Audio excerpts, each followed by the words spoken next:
Ilay fanantenana lehibe. Ilay fanantenana lehibe. Fandalinana soratra masina mahakasika ny bokin'ny Apokalypsy. Arahinao eto amin'ny onjapeo ny feon'ny fanantenana miaraka amin'ny pasteur Akida Tantely. Ilay fanantenana ho anao. Nahatr'Andriamanitra noho ny fahasoavany izay atolony atsika mahavelon'aina atsika manohy ny fanarahana izao fianarana ny teniny izao. Lohahevitra hodinitsika dia hoe ilay fitaka lehibe indrindra teo amin'ny tantara.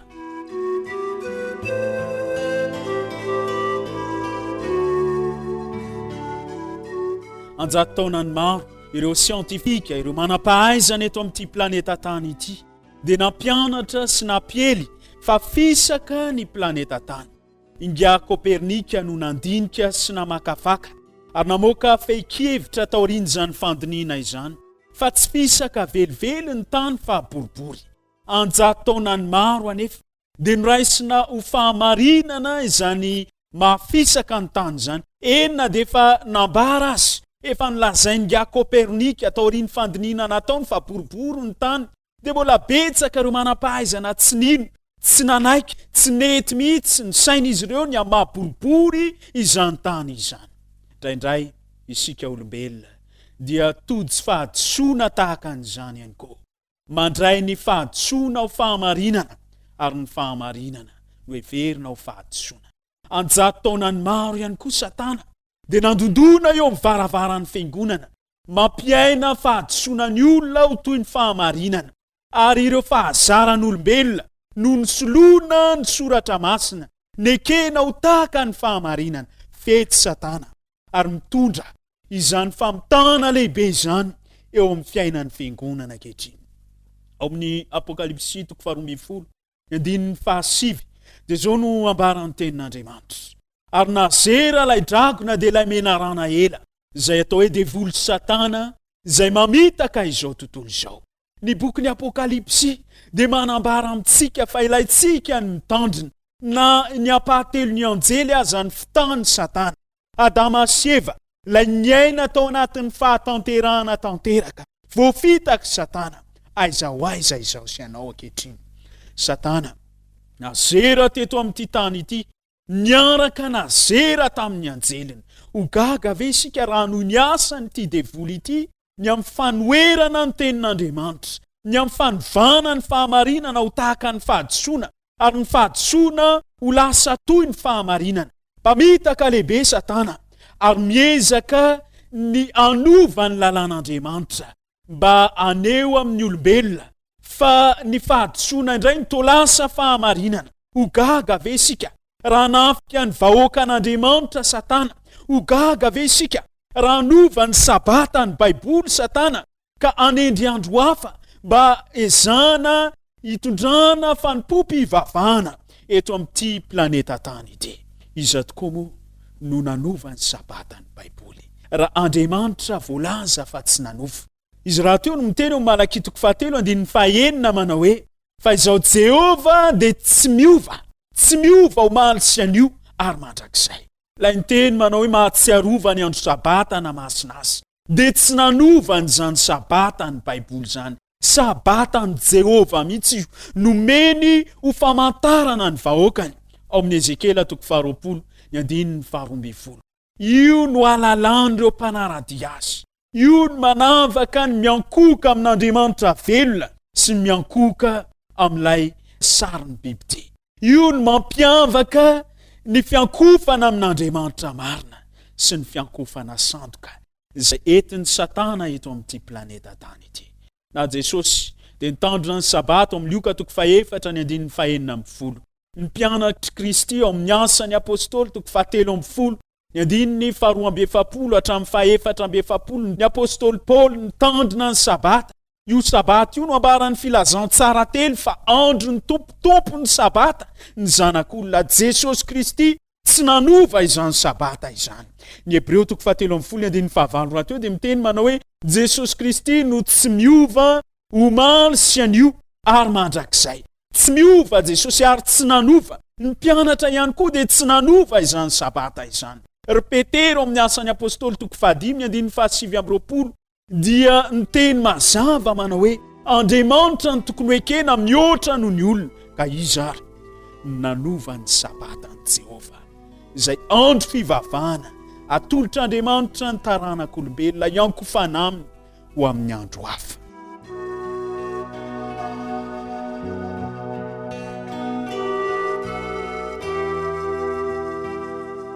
Amin'ny Apokalypsy toko 7 ny andininy voalohany no aneo amintsika amin'ny fomba mazava ny fahamarinana izay tian'Andriamanitra ho raisitsika anaisotra antsika eo ambany famitana lehibe izay ataon'ny Satana.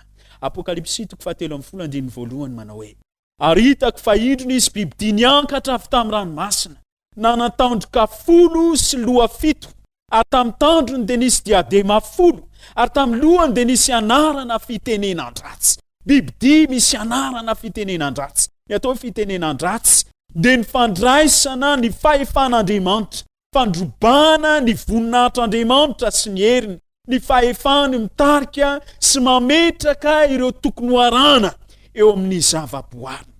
Amin'ny Apokalypsy toko 7:1 zany dia ampahitan'ny apôstôly Jaona antsika ity bibidia lehibe ity. Bibidia izay fahitako ny apôstôly Jaona dia tahaka ny leoparda ary ny tongony tahaka ny anibera ary ny vavany tahaka ny vavan'ny liona ary ilay dragona nanome azy ny heriny sy ny seza fiandrianana ary fahefana lehibe. Hitantsika fa niady eto amin'ity izao tontolo izao ity, niady ifanandrina ny tsara sy ny ratsy dia ady fahefana, ady na fiankofana, ady misarika ho amin'ny fanompom-pivavahana tena izy sy fanompom-pivavahana sandoka. Hitantsika tsara ny anarantsika fa ny sabata no ivon'ilay ady ho amin'ny fiankofana. Io sabata ny Jehova io no amafisy ny apôstôly Jaona amin'ny Apokalypsy fa mariky ny mahavahoaka an'Andriamanitra ireo mpanarady azy. Ary io ihany koa no resahany Daniela fa maro-pitokisana amin'Andriamanitra ao amin'ny boky izay nosoratany. Hitantsika ao amin'io fahitana amin'ny Apokalypsy toko 7:20 io fa miseho amina sarina biby ity fahitana lehibe anankiray ity. Biby tahaka ny leoparda, biby tahaka ny liona, tahaka ny bera, manana elatra. Inona ny tiano ambara? Ilayntsika ny miverina amin'ny faminanian'i Daniela izay manazava misimisy kokoa izany faminaniany Apokalypsy izany. Iza ity bibidia ity? Aiza ny toerana misy azy? Ary inona ny zavatra ataony?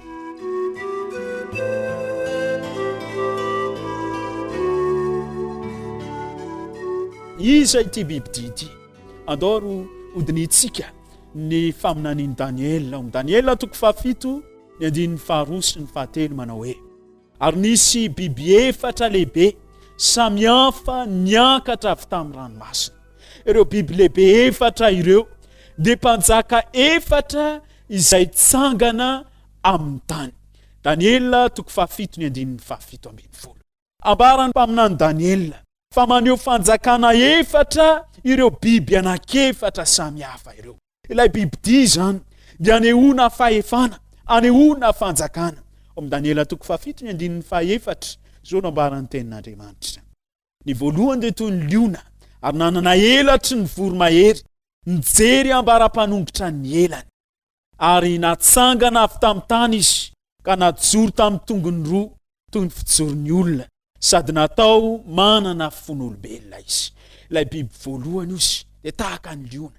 Ity biby ity maneho fanjakana dia tsy iza fa anehoana ny fanjakan'ny Babilôna izay nanjaka tamin'ny vanim-potoana nanoratany Daniela izany faminaniana izany. Daniela toko 7 ny andininy 5. Iza indray ilay biby faharoa raha ny fanjakan'ny Babilôna no asehon'ilay biby voalohany toy ny liona. Ilay biby faharoa amin'ny Daniela toko 7 ny andininy 5 dia izao no lazainy. Ary indro koa ny biby faharoa hafa tahaka ny bera izay nampisolotra ny ilatenany sady nisy taolatehezana 3 teo ambavany, anelanelany nifiny ary toy izao ny voalaza taminy mitsangana omana nofobe. Raha maneho ny fanjakan'ny Babilôna ny biby voalohany, ity biby faharoa tahaka ny bera ity kosa dia anehoana ny fanjakany mediana sy ny persiana. Raha mitodika eo amin'ny tantara isika, dia mediana sy persiana no nanamotsamotsana ny fanjakany Babilôna. Izy ireo no nandresy ny mpanjaka ny Babilôna, ary eo tolatezana telo izay hitan'ity faminaniana ity teo amin'ny nifiny Laibera, dia maneho ireo fanjakana telo no reseny: fanjakany Lidia, ny fanjakany Egipta, fanjakany Babilôna. Daniela 7:1-9 izy andray ilay biby fahatelo, ary no ny afaka izany dia nahita fa indro nisy hafa toy ny leoparda izay nanana ela-borona 4 teo an-damosiny, ary io biby io nanana loha 4 ary nomena fanapahana izy. Raha maneho an'ny Babilôna ny liona, maneho ny mediana sy ny persiana ny bera, izy andray no aseho nyity leoparda ity. Raha mitodika eo amin'ny tantara isika, ny fanjakana nandimby ny ampira mediana sy persiana dia ny ampira grika izay nitariny Aleksandra Lehibe.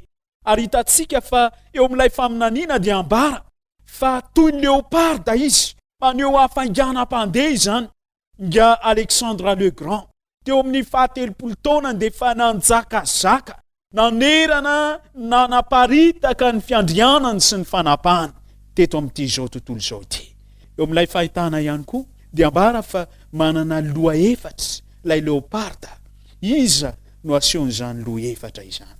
Rehefa maty nga Alexandre le Grand dia jeneraly anankefatra izay tsy te hifamono, tsy te hiady, no ny fandamina ny teny manao hoe aleo isika no andimby ny fahefany nga Alexandre le Grand: ny jeneraly Cassandre, Lysimaque, Ptolémée ary Séleucus. Ireo no asehon'ireo loha 4 eo amin'ity leoparda ity, nandimby nga Alexandre le Grand. Ny biby faha-4 izy andray izy io. Amin'ny Daniela 7:1-7 manao hoe no ny afaka izany dia nahita tamin'ny fahitana tamin'ny alina, ary indro ny faha-4 biby mahatsiravina sady matanjaka sy mahery indrindra, ary nanana nify lehibe izy. Andao isika hitodika eo amin'ny tantara, iza no ampira faha-4 teo amin'ity zao tontolo izao ity? Nandimby ny Babilôniana, nandimby ny mediana sy persiana, nandimby ny grika. Iza ity ampira faha-4 nandimby ny grika ity? Tsy iza izy io raha mitodika amin'ny tantara isika, porofony tantara izany, fa io no ampira romana. Asehon'ilay biby mahatsiravina, ny ampira romana no nanjaka tamin'ny vanim-potoana nahaterahany Jesosy Kristy. Ny tsara romana nga Pilato no nitsarany Jesosy Kristy. Miaramila romana no namantsika ny tongotra sy ny tanany, ary mbola tamin'ny andron'ny romana ihany koa no nandravana ny tanànan'i Jerosalema 70 taona tao aorianan'ny akaran'i Jesosy Kristy ho any an-danitra. Io zany no asehon'ilay biby mahatsirava, ny ampira romana. Fa misy zavatra miseho eo amin'ity biby faha-4 ity izay lazaina fa manana tandroka 10. Inona no asehony reto tandroka 10 reto? Raha mandinika ny nofin'ny mpanjaka Nebokadnezara isika, amin'ny Daniela 2 ny amin'ilay sary olona rehibe, maneho ny fanjakana amin'ny fandimby ihany koa, manomboka amin'ny Babilôniana, ny mediana sy persiana, ny grika ary ny romana, dia asehon'ilay sary olona ilay tongotra vy sy ratsa-tongotra mifangaro vy sy tanimanga. Firy moa no isan'ny ratsa-tongotra? 10. Ary firy no isan'ny tandroka eto amin'ity biby faha-4 ity? 10 ihany koa. Io tandroka 10 sy ny ratsa-tongotra 10 dia maneho ireo fanjakana barbariana izay nanjaka tao aorianan'ny faharavany ampira romana. Ireo fanjakana barbariana ireo, anglo-saxon, franks, almanie, lombard, bourgundiens, visigoth, suevi, vandals, erul, ostrogoth. Ireo fanjakana barbariana 10 ireo no asehon'ireo tandroka 10 ireo. Ireo izay nivadika ao Eropa moderna ankehitriny, lasa kontinanta any Eropa. Daniela 7:1-9 dia izao ny voalaza: nodiniko ny tandroka, ka indro nisy tandroka raiky koa nipoitra teo aminy. Nisy tandroka kely koa nipoitra teo aminy, ary novoana teo anoloan'io ny tandroka 3 tamin'ireo taloha. Ary indro nanana maso toy ny mason'olona sy vava miteny zavatra miopapana izy. Hitantsika fa ilay biby faha-4 dia maneho ny ampira romana, naniry tandroka folo maneo any Eropa mizarazara ankehitriny, ary teo amin'ireo tandroka folo dia nisy tandroka kely anankiray ihany koa nipotra. Iza no aseho ity tandroka kely ity? Iza ity tandroka nipotra avy ao Eropa tatsinanana ity, izay nipotra tao aorianan'ireo tandroka folo, ireo firenena Eropeana izay hitantsika amin'izao vanim-potoana iainantsika ankehitriny izao. Lazainy Daniela 7:15 fa manana maso tahaka ny mason'olombelona izy. Ny Baiboly dia milaza fa ireo mpaminany natsoina hoe pahita satria mijery amin'ny mason'Andriamanitra izy ireo. Ka ny dikany hoe manana mason'olombelona zany dia izao. Rafi-pivavahana izay mifototra amin'ny fampianaran'olombelona. Ity tandroka kely ity dia manangana rafi-pivavahana mampanjakazaka ny fahefan'olombelona, ny fanaon'olombelona. Daniela 7:14. Zao no ambarany. Afa no ny voalohany izy, manana maso toy ny mason'olombelona, mampiatra ny fomba fanaon'ny olombelona eo amin'ny fivavahana. Afa no ny teo aloha, izay milaza fa ny fahefana teo aloha rehetra dia fahefana ara-politika. Fa ity fahefana, ity tandroka kely mipoitra tao Eropa tatsinanana ity kosa dia sady fahefana ara-politika no fahefana ara-pivavahana. Afa no ny teo aloha. Inona no ataon'ity fahefana ity?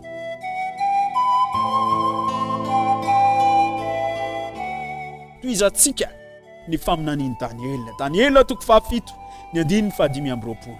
Ary teny hanohitra ny avo indrindra izy, sy hampahory ny olo-maso ny avo indrindra, ary hitady hanova fotoana sy lalàna. Ilay tandroka kely dia miteny zavatra miompapana, mitady hanova fotoana sy lalàna. Daniela 7:12 dia miteny mihitsy manao hoe nazera no amin'ny tany ny fahamarinana, ary niasa izy sady nambinina. Manohitra an'Andriamanitra izy, manjera ny fahamarinana amin'ny tany izy, miteny manohitra ny avo indrindra izy, kanefa toa ambinina ihany, toa ohatra ny miasa sady ambinina ihany. Iza ity fahefana ity? Raha mijery ny soratra masina isika dia mahita fa Andriamanitra dia nametraka ny sabata mba ho famantarana ny olona, nametraka ny sabata ho tsangam-bato ny famoronana.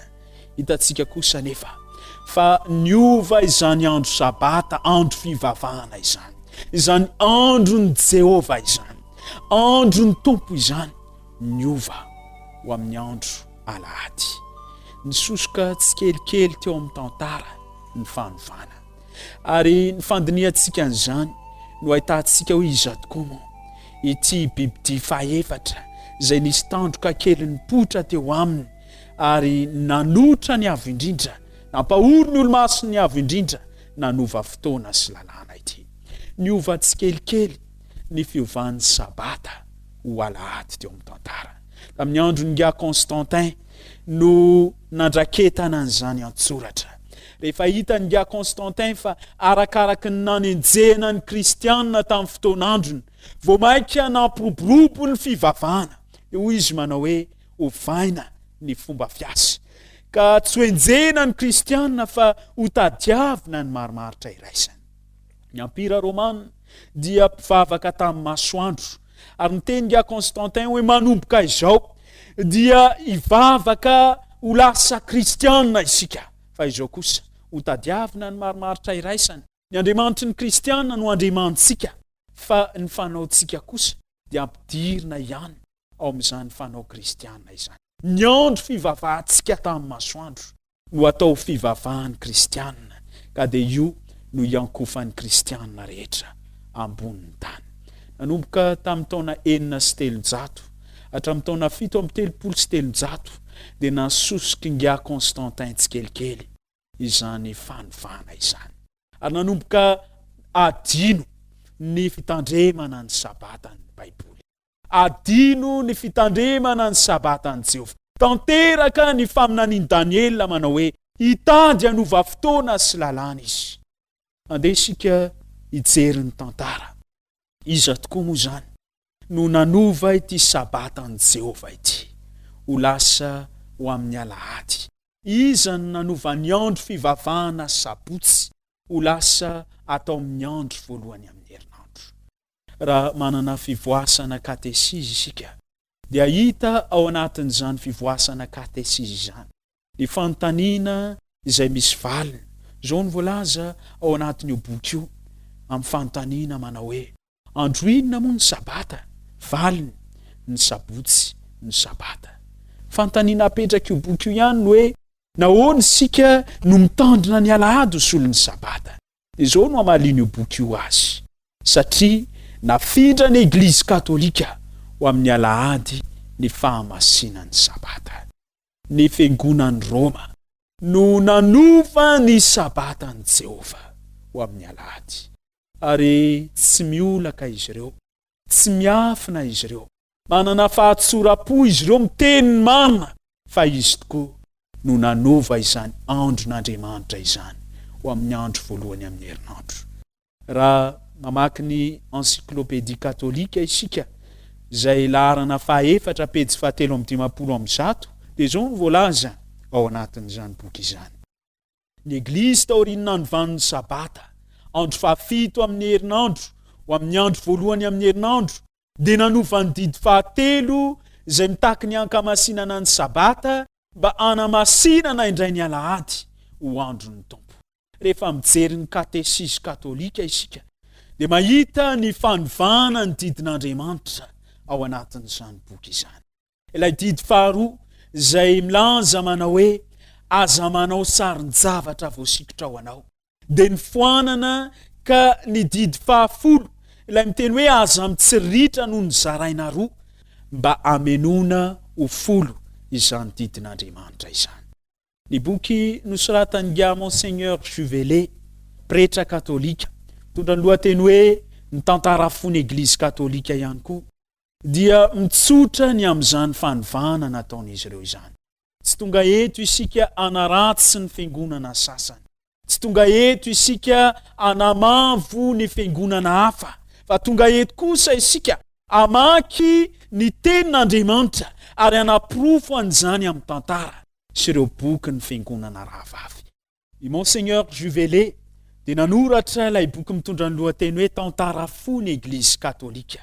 Ao amin'ny pejy 720 amin'io boky nosoratan'ity pretra ity dia ilazany ireo teny izay avantany amin'ny protestanta. Ireo protestanta manko dia milaza manao hoe izay tsy manaraka afa-tsy ny soratra masina. Dia zao no nambaran'ity pretra katolika ity ao anatin'io boky io amin'reto protestanta ireto. Teny sasatsasa ny tokony atao amin'ny protestanta ity. Mazava ao amin'ny soratra masina ny didin'Andriamanitra hoe makamasina ny andro sabata sabotsy. Sabotsy hatrany hatrany no andron'ny tompo teo amin'ny testameta taloha. Sabotsy koa tamin'ny testameta vaovao fo ny fahavelon'i Jesu Kristy. Ary na dia ankehitriny zao aza, mbola sabotsy ihany ny tanany jody ho andro fivavahana. Manomboka amin'ny teny voalohany ka hatramin'ny teny farany ao amin'ny Baiboly manontolo. Dia tsy misy didy milaza fa tsy maintsy ho hamasinina ho solon'ny sabotsy ny lady. Ko inona saiza no iaviany izany raha tsy ny Eglizy Katolika? Tsy manaiky afa-tsy ny soratra masina izahay, ory Lutera sy Calvin sy ny namany. Raha izany nahoana izy manotra isan'alahady ny Baiboly izay mandidy ny anamasinana ny sabata? Nahoana no manaiky ny Eglizy izay mandidy ny anamasinana ny alahady izy ireo? Monseigneur Juvelet no manoratra izany teny izany. Ary mbola piny manao hoe raha tsy hamasinina ny sabotsy dia tena voatsipaka mihitsy ny soratra masina. Raha kamasinina kosa ny alahady dia ekeny tokoa ny Eglizy araka ny fanaon'ny katolika. Mo manana fahefana anova ny didin'Andriamanitra ve ny olombelona? Andriamanitra dia miteny manao hoe mandra-pahafona ny lanitra sy ny tany, dia tsisy ho foana na dia tendron-tsoratra iray, enina litera iray azy eo amin'ny lalàna. Tsy tonga anafoana ho Kristy, fa tonga anatanteraka. Inona ary no tokony ho ataontsika? Iza no ekentsika ho mpitarika antsika? Ny fampianaran'olombelona ve sa ny Baiboly? Andriamanitra dia nanoratra tamin'ny raty Satanany teo amin'ny vato fisaka ny didy 10, izay misy ny didy 4 mitaky antsika hatsiaro ny andro sabata, satria natao haharitra mandrakizay izany. Ao amin'ny Salamo 7:4-7:30 dia manamafy Andriamanitra manao hoe ny fanekeko tsy hotsoako ary nolazainy molotro tsy ovako. Tsy Andriamanitra velively no nanova ny sabata ho alahady. Enina dia ireo mpitondra fivavahana Anglikana azy tany Etazonia, tany Kanada, dia efa resy lahatra fa tsy avy amin'Andriamanitra ny fitandremana ny alahady, fa avy amin'ny fiangonan'i Roma izany.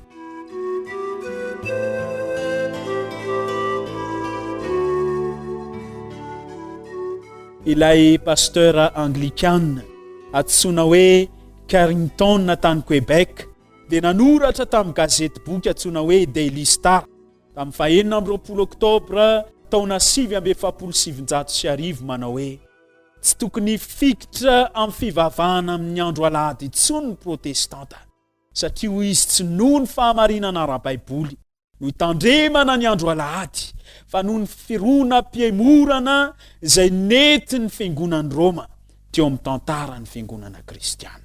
Izy ary no topoinao Jesosy ve sa ny mpitarika ara-pivavahana? Mifototra amin'inona ny finoanao? Mifototra amin'ny baiboly ve izay mitaky ny tandremana ny sabatany Jehova sa miankina amin'ny tenin'olombelona? Amin'ny fivoasana katesisy, ilay boky noagasiana avy amin'ny teny anglisy manao Canon and Tradition, pejy 329, dia miteny ireo pretra katolika manao hoe ny fahefan'ny fiangonana dia tsy voatery iorina amin'ny soratra masina, manana fahefana anova ny fiangonana toy izay efa nanovany ny sabatany baiboly ho amin'ny andro alahady. Tsy baiko avy amin'ny Kristy izany, fa fahefana avy amin'ny fiangonana ho izy ireo. Fahefana izy ary no ekenao hitarika ny ara-panahinao, ho ataonao lahara-pameha ny finoanao, ny fahefam-piangonana ve sa ny fahefan'Andriamanitra? Ny sitrapony mpitarika ara-pivavahana ve sa ny sitrapon'Andriamanitra? Adama sy Eva dia mpitandrina ny sabata. Mosesy dia nitandrina ny sabata. Ireo mpaminany eo amin'ny soratra masina rehetra dia nitandrina ny sabata. Ireo apôstôly nandritra ny taonjato ny fandimby dia nitandrina ny sabata. Enina dia Jesosy Kristy koa azy dia nitandrina ny sabata. Ary miteny manao hoe tsy tonga anafoana fa tonga anatanteraka. Jesosy Kristy no miteny amintsika manao hoe nomeko azy ny sabatako ho famantarana ho amiko sy ho aminy mba ho fantany fa izao Jehova no manamasina azy. Ezekela 20:12. Apokalypsy dia miteny manao hoe indro ny faharetan'ny olona masina izay mitandrina ny didin'Andriamanitra sy ny finoana an Jesosy Kristy. Miantso atsika Andriamanitra mba hitandrina izany sabata izany. Tadidinao ve ny famitana nataon'ny Satana teo amin'ny Saedena manao hoe samy azo ireo, inona ny tsinananao? Ny azo eo fonsa. Samy voankazo ihany ireo, nahoana no afaka avahanao ampahendry anao? Ny azo fahalalana ny tsara sy ny ratsy. Ary ankehitriny dia mbola io ihany koa no fitaka izay ataon'ny Satana amin'izao taranaka izao. Samy andro, nahoana ianao no hifidy andro?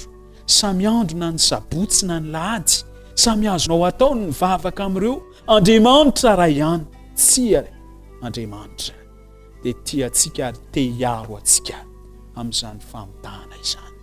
Misy fiankofana roa samy hafa. Fiankofana amin'ilay Andriamanitra pahary tompon'ny sabata sy fiankofana amin'ilay bibite. Fiankofana amin'ny mpamorona sy mpanavitra sy fiankofana amin'ilay fivavahana sandoka, rafi-pivavahana sandoka izay ataon'ny Satana. Mety manindrona antsika izany fampianarana izany. Mety mafy amintsika ny miaino izany fampianarana izany. Kanefa izany ny fahamarinana ny soratra masina. Eo ampelantanantsika ny safidy tian'Andriamanitra ny amonjenanao na ny baiboly na ny fahazarany olombelona, na Jesosy Kristy, na ny mpitari-pivavahana, na ny didin'Andriamanitra, na ny fotom-pinoany olombelona, na ny fampianaran'ny tompo, na ny fampianaran'ny mpitari-pivavahana, na ny lalàn'Andriamanitra, na ny lalàn'olombelona. O Josoa tamin'ireo zanak'Israely rehefa niatrika fiankofana roa samy hafa. Amin'ny Josoa 4:20 manao hoe fidionnareo anio izay tomponareo fa raha izasy ny ankonako anompo an'i Jehova izahay. Tianao ve ny anompo an'i Jehova? Eo am-pelatananao ny safidy mamaritra ny mandrakisainao na anompo an'i Jehova ka hiara-manjaka amin'ny mandrakizay, na anompo ilay fiankofana sandoka ka ho voafitaka eo ambanin'izany famitana goavana ataon'ny Satana izany, na ny sabatan'ny Baiboly, na ny andro fivavahana tsy zangan'olombelona. Fidionao aneo izay ho tomponao, ekeo ny antso ny fanahy mikasika ny fonao, famarinana izay ao anatin'ny soratra masina izany, famarinana tsy natao renesinao fotsiny fa natao arahanao ihany koa. Ary androany Andriamanitra dia miandry ianao fatratra andray safidy iandany aminy, hitandrina ny sabata, hiala amin'ny fiankofana sandoka mba ho vahoaka an'Andriamanitra ho voavonjy sy andovan'ny fiainana mandrakizay ianao. Amen.